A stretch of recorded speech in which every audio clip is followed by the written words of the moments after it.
attendance, thank you, in the chat until, because it does distract people and cause the chat box to pop up for others. The session is being recorded, and the recording and slide deck will be posted to the link on your screen in 48 hours or so, but given the holiday weekend, give us until Monday. If you don't see it by then, let us know. And please put all questions during the webinar into the parking lot document that is linked here on the screen. That will help us to keep the chat box to a minimum and also give you access to all of my chat facilitators who will be happy to help you. Okay, so let's get the captions on and we'll get started. We are talking today about gradebook and student feedback. My name is Terry Milroy. I'm the Coordinator of Education Technologies at Southside Virginia Community College. And our official chat facilitators today are Paige Durham, Forrest Smith, Melissa Stiltner, and Jennifer Waltz. We also have Julie Metter, Gannon Nordberg, Sherry Prupus from the Systems Office, and a bunch of my other good friends. So there are plenty of people to help you in your parking lot document with any of your questions, should you have them. In today's training, we're going to be doing several things. First, we're going to discuss gradebook features that provide student feedback. Then we're going to explain various types of feedback available through Speedgrader. We're going to review using announcements for generalized feedback to students. Describe discussion engagement as feedback. Discuss inbox messaging to one or some in Canvas. Review quiz feedback, both correct and incorrect answer feedback and all answer feedback in both classic and new quizzes. And finally, we are going to explain peer-to-peer feedback in assignments and discussions. So let's start with gradebook options for feedback. And the first thing we're going to mention is using the missing and late submission policies. The missing and late submission policy options in the gradebook actually allow you to automatically deduct points for work that is submitted after the due date. And it demonstrates, as you can see in the image over here to the left, to the students why the points were deducted. So if you go ahead and grade as you would normally grade, the gradebook actually deducts the points for you based upon your gradebook late and missing policies. Even if students don't click on the assignment to view your written comments, again, the late deduction does show up on their grades page. And that is very handy because it guarantees that they get some kind of feedback about their grade. In the gradebook, we also have the feature called Message Students Who. And if you haven't seen this, this is a really neat ability to communicate quickly with students without having to send a bunch of inbox messages and look people up. So you can choose 4 different options in Message Students Who: students who haven't submitted, students who haven't been graded yet for that assignment, and students who either scored less than or more than a specific grade on the assignment in question. So if they haven't submitted, what you'll see is a list of students all grouped under the heading haven't submitted yet.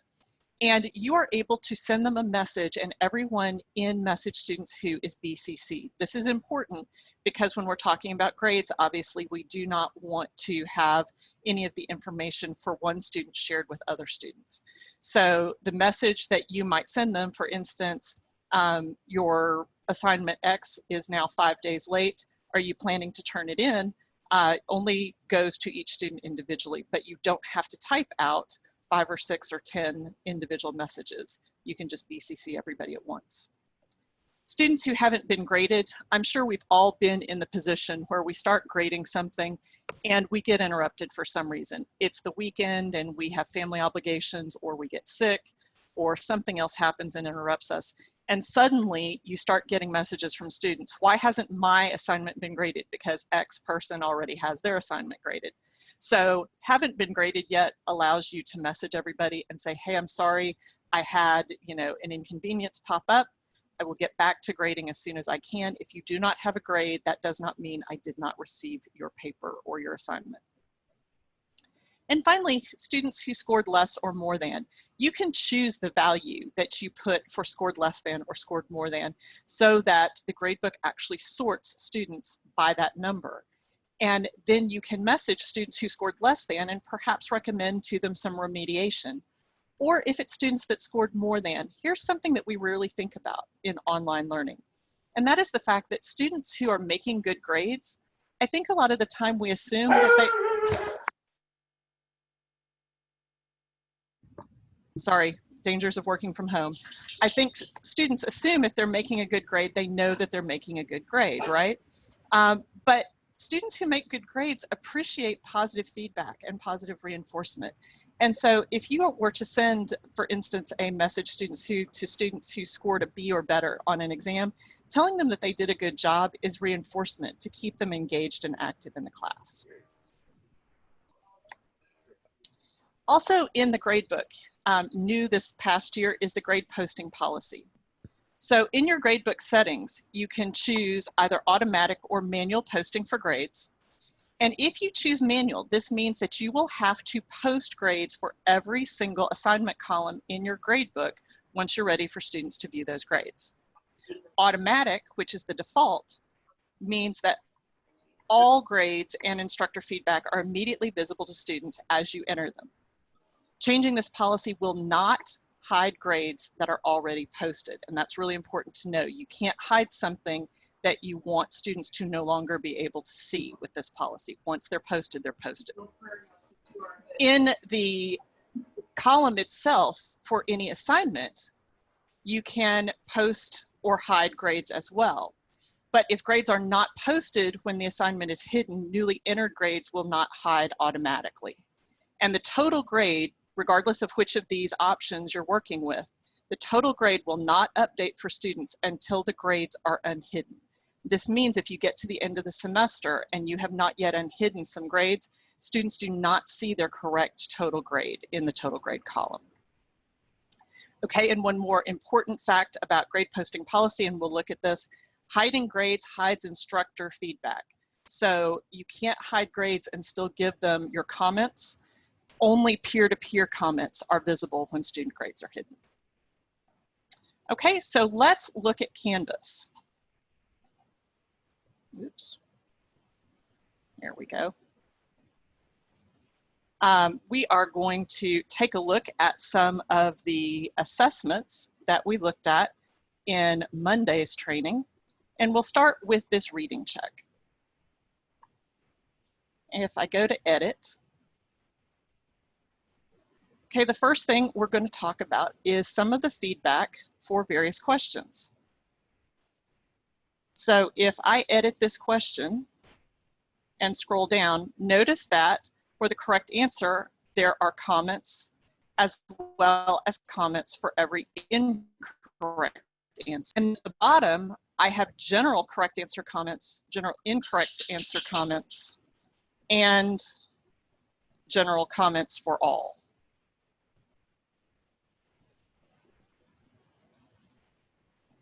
All right, hold on one second. There we go. Sorry, didn't mean to hide the captions. So it's important for students, especially if you're giving automated feedback, so that this is a computer graded assessment, give them something to work with. Don't just say, yes, you're right, or especially no, you're not. Why are they not correct with this particular answer? So it's good to fill in as much of this as you can and give students the opportunity to learn. You'll see that those same types of options are available for fill in the blank. So you've got the same type of options, and also for matching or other question types. The only place that this feedback model is not available in classic quizzes is for essay or short answer questions, and that you just have to give your submission comments. Okay, but we can also look at new quizzes and look at the standard feedback there. So if we go to a new quizzes assessment,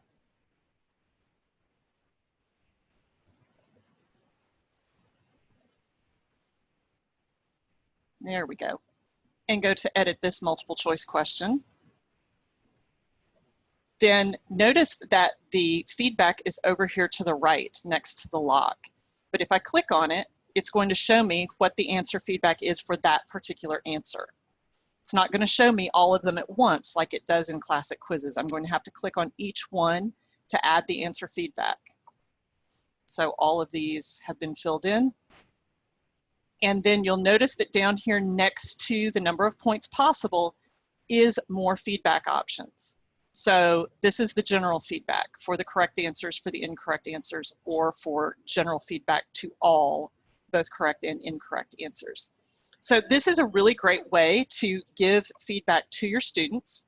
And again, especially if you're automating a formative or a summative assessment, then it's really important to make sure that, especially for wrong answers, students understand why that answer was wrong. If we go now to the gradebook,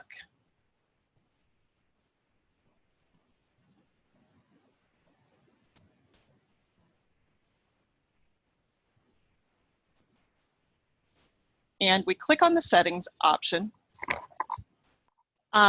we have our late policies. And at the top, you have the missing submissions policy, which if you check it, is going to allow you to give a grade for missing submissions. Now it's important to understand that this is not the grade. So if you put a 50 here, this does not necessarily mean that students get a 50%. What it means is that students are going to get 50% of the points possible, based on the points possible, not based on 100%. So you need to make sure that you do the math and figure out what number you want to put in here so that you make sure that if you have a minimum floor that you don't want students to go below, that you do that. Okay, you can also choose a late policy. And late means that the work was submitted, but it was submitted after the due date. And you can choose a submission to deduct a percentage. So let's say 5% per day or per hour. My nurses do actually use per hour, with the lowest grade possible of a 50%.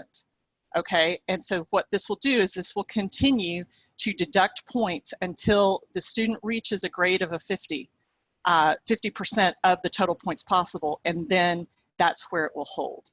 Okay, so in this particular case, if this was a 100-point possible assignment, then after 10 days, a 50 would be the lowest grade that the student would get.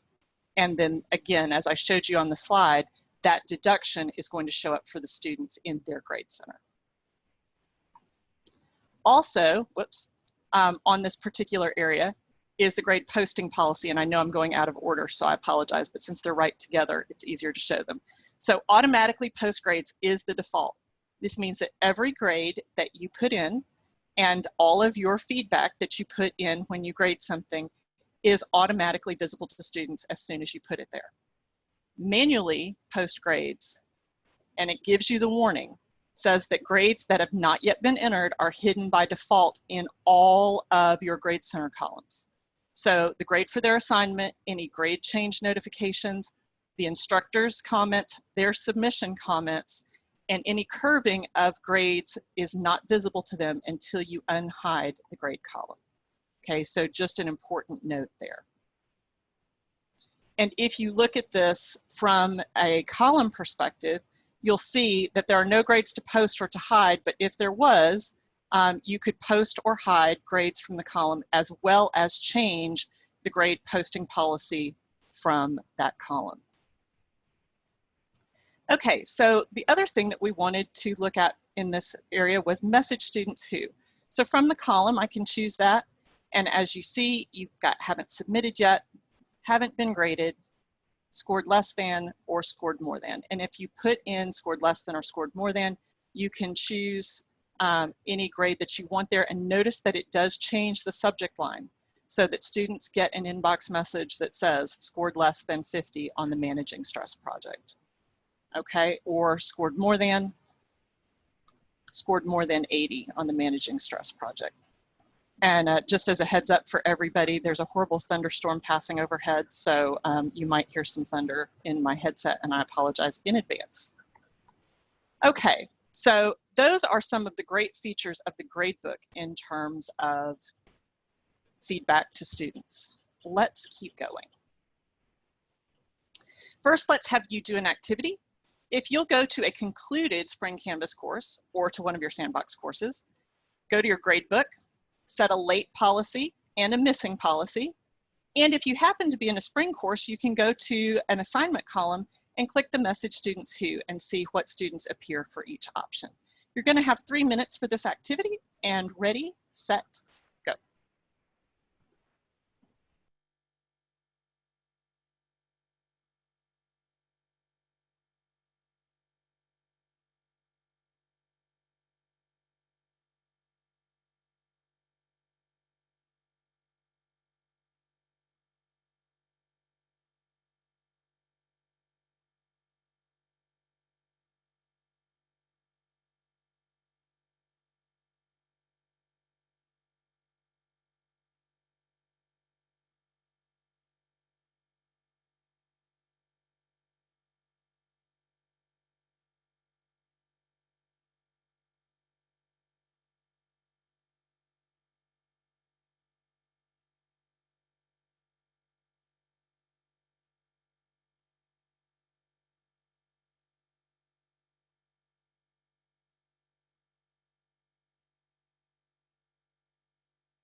Okay, that was 3 minutes, and I hope you had the opportunity to try some of those. Those are all really awesome ways to give easy feedback to students without having to take a lot of time or effort on your own.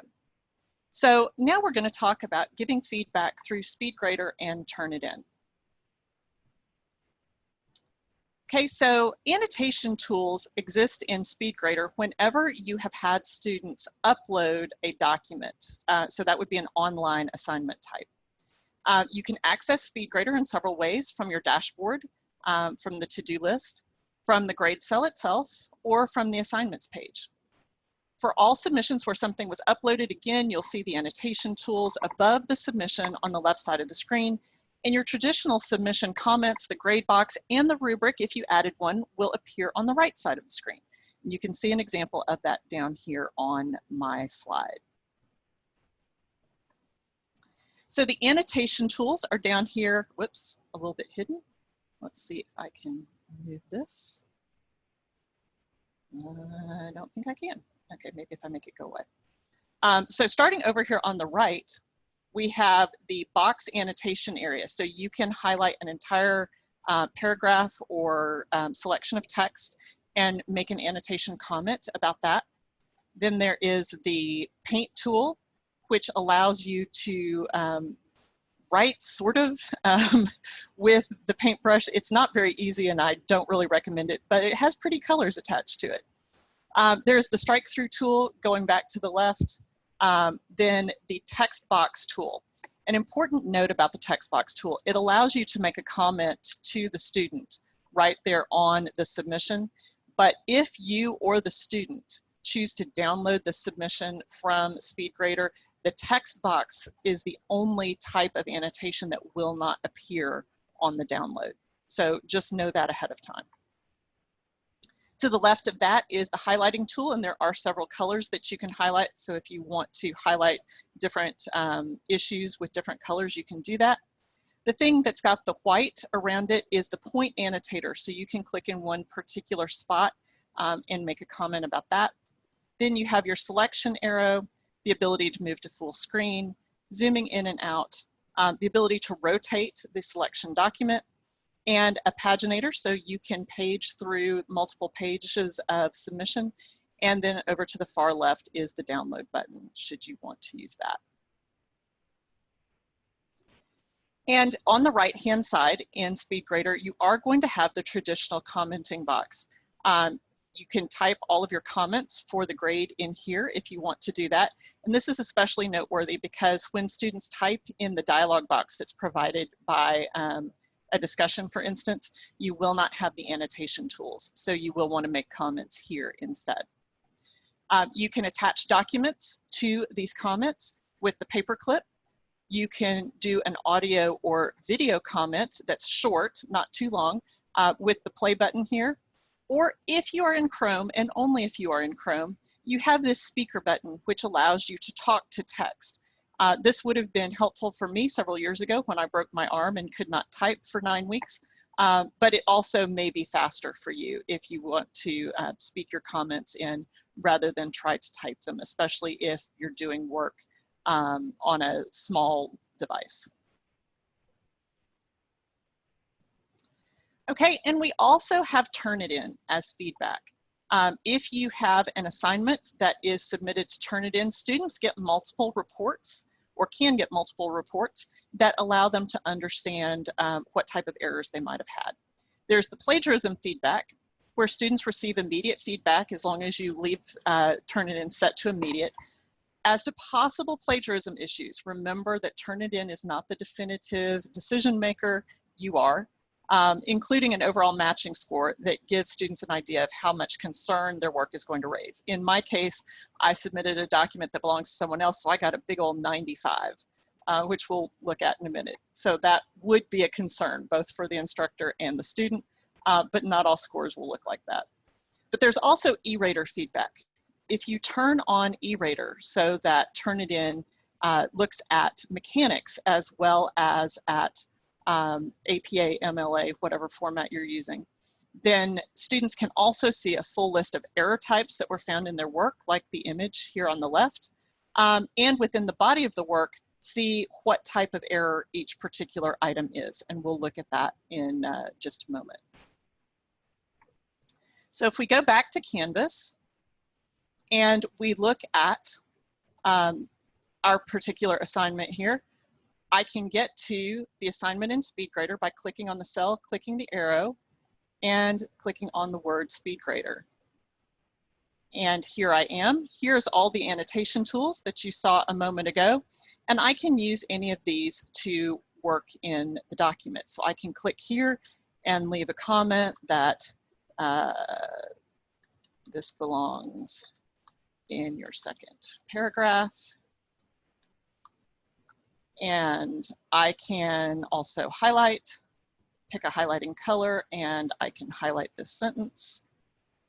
Okay, you have the text box. Again, remember that the text box is something that students are not going to be able to see if they download the submission, nor will you.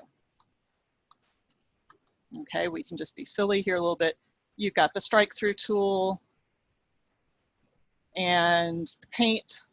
Again, pretty colors, but this one's really hard to do, so you may not want to mess with that too much. And then the area annotator, so you can highlight an entire area and make a comment. Okay. All right, and then over here on the right, of course, you've got the place for the grade, the place for your submission comments, and again, in Chrome, you'll have this third button in addition to the file attachment and the media response, and you'll be able to talk to text into this box if you wish to do so. Now, while we're here, let's click on the red 95% because that's our Turnitin score.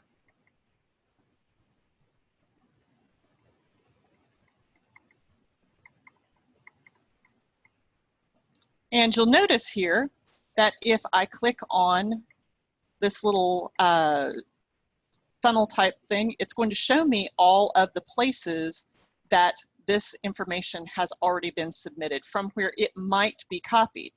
But you'll also notice that it was all submitted to various institutions by students. So the question is that actually the original source or not? And if not, then where did the original source come from and how was that this actually copied? So you do need to pay attention when you get high scores and look at what the match actually is.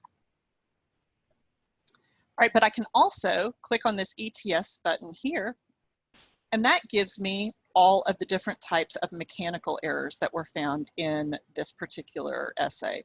And if I go down here, notice that this word is highlighted as a possessives error. And this entire sentence was highlighted as a passive verb error. And I can keep going through there and it will tell me all of the various error types that came through when they looked at the paper. So all of that is super helpful. All right. So if I go back here, you guys get another opportunity to do a little bit of work. If you'll go back to your spring course or Canvas Sandbox, and in the Canvas Sandbox on the home page, if you'll go to Student View and upload a document to a written assignment, if you're in your concluded spring course, you can go to an actual student assignment that was uploaded to Speedgrader and practice with some of these tools.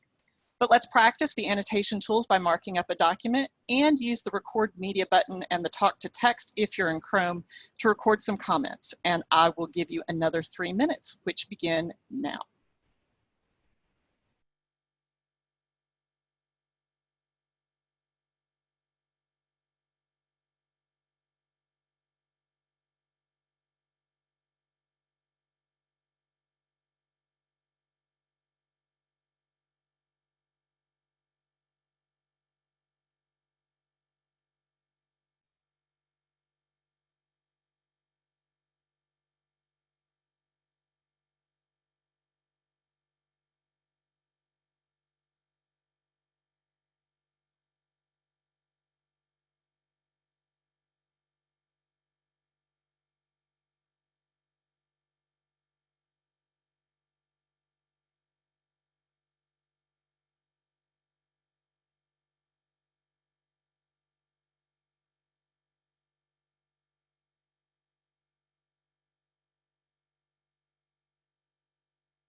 Okay, we are back. Hopefully you were able to spend a little bit of time working on that. And now we're going to talk about announcements, discussions, and inbox as feedback. So announcements can be a great feedback tool, especially if you're talking to the whole class in general. This doesn't mean you're talking to every single student, but for instance, if 90% of your students formatted their Edtech citations incorrectly, an announcement might be a great way to correct the general group without sending out individual messages. And if 90% did it, then it probably doesn't hurt the extra 10% to see it. You can also use announcements if a number of students have expressed concern via messages that they didn't understand a homework assignment, for example. Or if the majority of students are not following instructions carefully for assignments or losing points for one particular mistake.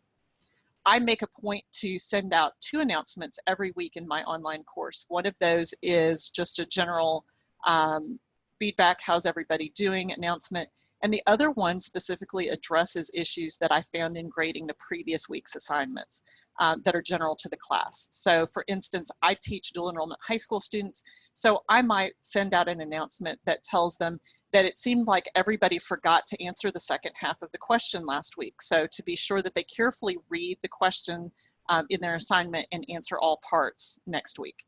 That would just be one good example of an announcement. Consider allowing feedback on your announcements in order to get students to read and engage with them. In the settings of your course, under More Options at the bottom, you actually have the ability to enable or disable comments on your announcement. Now, I'm not 100% in favor of allowing comments on announcements, but at the bottom of the announcement, when you create it, you can actually allow liking of the comments, which you can see now. And allowing liking actually will help you know that students have read and understood the comment you made in the announcement, and will actually give you an idea of how many students are engaging with your announcements so that you know if the majority are paying attention. You can, again, allow comments on specific announcements that you want to be sure are clearly understood. So if you want to ask a question in the announcement and get students to reply, you can allow comments. But I don't think often I would personally use comments because I don't want my students telling me that they're not happy with the fact that I expect them to answer all parts of the question or something like that. You can also use discussion engagement as feedback. So when you've got discussion boards, you can engage in the discussion thread yourself.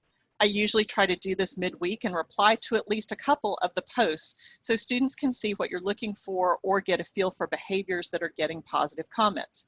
So if somebody has a really good post already, then I will respond to that post, and then I might add a thread or a post myself that says, hey, you know, if you haven't looked at Susie's post, you might notice how much detail she gives on her example, and that's a great way to respond to this post because it clearly explains the issue. You can also add a follow-up post thread if a number of students are focusing in the same place or if an important tangential question has arisen. So for instance, a number of you have mentioned cost as a reason schools cannot reopen in the fall. What costs are schools going to incur and how are these going to be paid for? So if everybody is kind of going down the same road, but isn't really explaining one particular part of their answer, this is a great way to get students to go back and re-engage. In discussions, you can also allow podcasting and liking. You can create an audio discussion using the upload and record media button in the rich content editor and enable podcast feed before you save the recording so that you actually are kind of creating your own class podcast in the discussion. If you check the box that says include student replies in the podcast feed, this will allow the students to respond to you with the same audio and give them a different discussion experience than just typing in the text box. Just as with announcements, you can also enable liking on discussions so that students and the instructor can give nonverbal feedback on certain posts. But just like the allowing comments on announcements, this is disabled by default in your course settings. So you will need to go to course settings, go to more options at the very bottom and enable it if you want to allow students to like their discussion posts. And we have Inbox as a feedback tool. We don't always think about email or messages like this as a feedback tool, but they certainly can be very valuable feedback. General messages to students might be sent here as well as posted to announcements. And in fact, you might want to copy the text from your announcements and inbox it to students so that those who are not checking their announcements see it in the inbox and vice versa. You can record audio and video messages using the little media button at the bottom of the compose box. Just remember that those need to be fairly short, because if they get too long, it becomes a problem. You can send specific feedback to individuals or to groups of students. And if you want to send to groups of students all at the same time, you check the box that's circled here that says send an individual message to each recipient. That means that each student in the group is BCC'd and you don't have to worry about privacy. So for example, if you're receiving this message, you've not responded to my comments on your project, please review them ASAP and let me know if you want to revise your work. This means that students don't know who else received it, but they know that they are part of a group of students who have not completed a required element. All right, so let's go back to Canvas here for a minute. And if we go back here, announcements. If you create an announcement, you can add pictures, you can add media files if you want to. You can actually embed a document if you choose to do so. But down here at the bottom, you can also delay posting if you want it to post on a specific day or at a specific time. And you can allow liking, and you can actually enable a podcast feed on your announcement as well. That's a little bit new and I forgot about that, but you can enable a podcast feed here just like you can in discussion. If you go to your discussions, I actually created a, well, I thought I did, there we go, a discussion. And notice that I have created a podcast feed here by adding an audio file. So I've got some text here to explain what we're doing. There is an audio file for them to listen to. When they reply, okay, they can use the media editor as well and record a podcast response if they choose to do so. But in this discussion, I might reply to a specific student, or I might actually add an entirely new thread here that says, hey, for those of you who have already answered the question, now think about this. And over here on your global navigation is your inbox. And if you haven't used your inbox a lot, it is pretty great. If you send messages, you select your course. And for some reason, this isn't, there we go.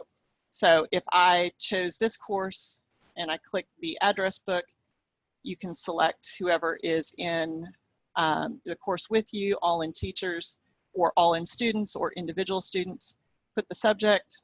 And if this is something that you need to be sure is BCC'd, do please be sure that you use the checkbox. If you attach a file, note that you do need to attach only text, not images.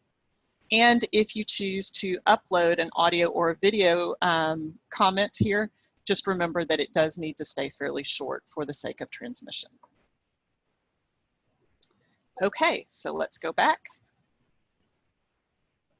And we're going to give you all an opportunity to do something yourself.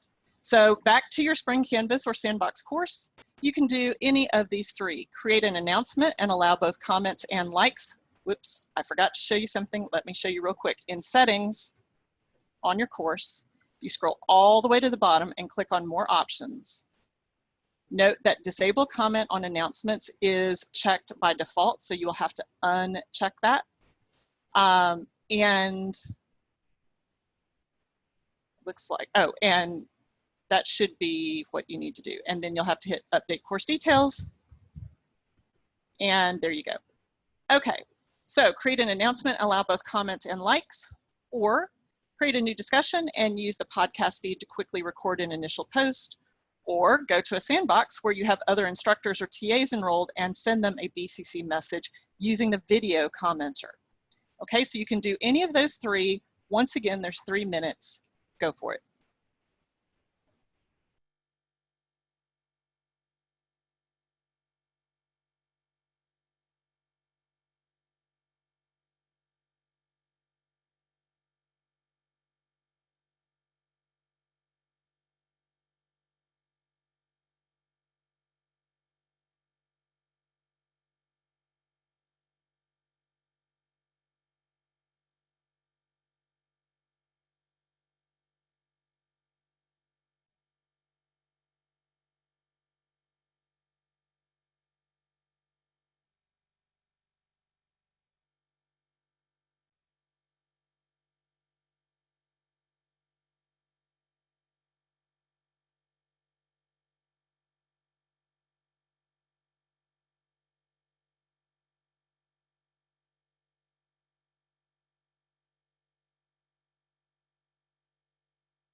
All righty. I hope that was profitable for you. We are going to now talk about feedback options in quizzes. And I'm going to apologize because we mentioned this when I showed you Canvas at the beginning.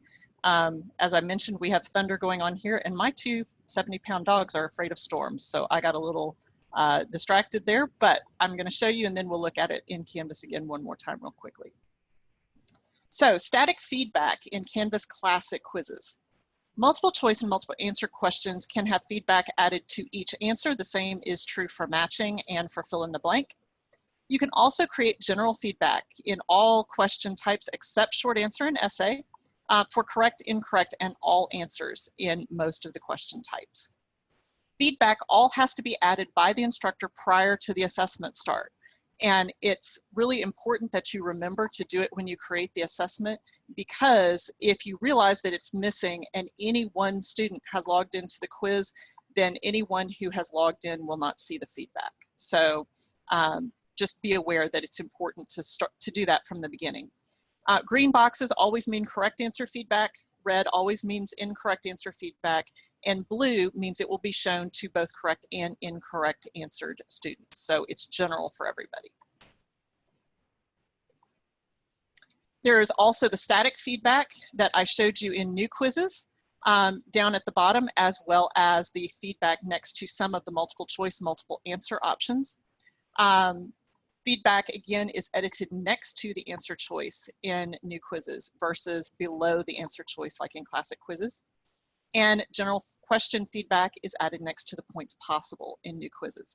There's also something called grading notes in the essay option. Grading notes is something that you program in ahead of time, but it is static. It is not something that you can change from student to student, and it does not show for the student until after they have submitted their answer. So this might be somewhere you would want to put general feedback on an essay. For instance, just as an informative reminder, mechanics do count, so I hope you were careful about your punctuation and spelling. I've had a little bit of trouble figuring out how that grading notes is going to be really valid for my students. I haven't used it a lot, but I'm still playing with it. But anyway, if you do have general feedback comments, you can put them there. And once again, we'll go back to Canvas really quickly and look at these. I know I showed you before, but I do want to make sure everybody sees. So in classic quizzes, once again, when you go to your questions and you click on the pencil to edit, as you'll see, the feedback for correct and incorrect is below each possible answer, and the general feedback for correct, incorrect, and all is at the bottom. And the same is true when you get to fill in the blank. You've got answers underneath each one, and general feedback down at the bottom, and incorrect and correct as well. And then if you go to new quizzes, if you'll remember from earlier when I was a little bit distracted,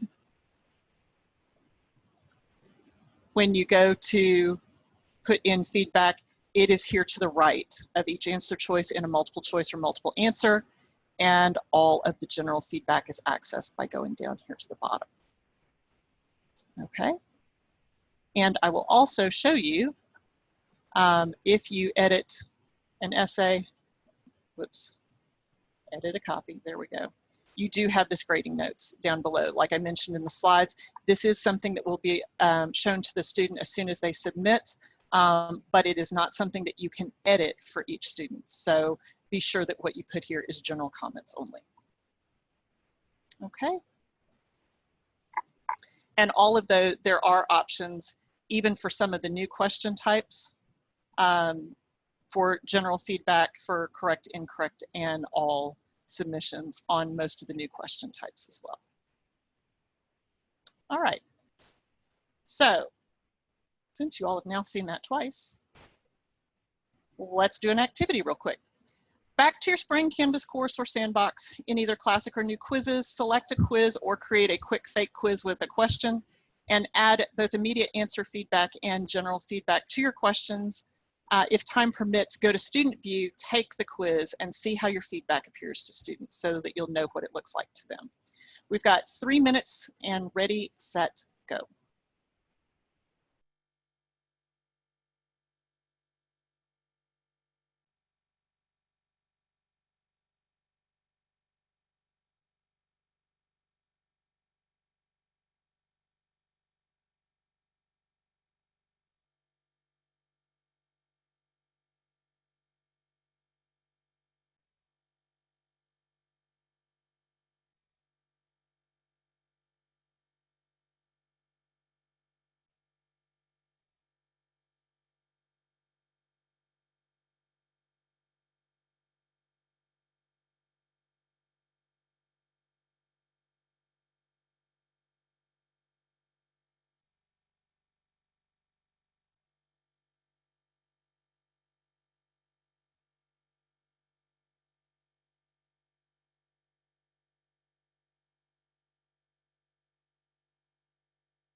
Okay, lastly, I know we're coming to the end of our hour together.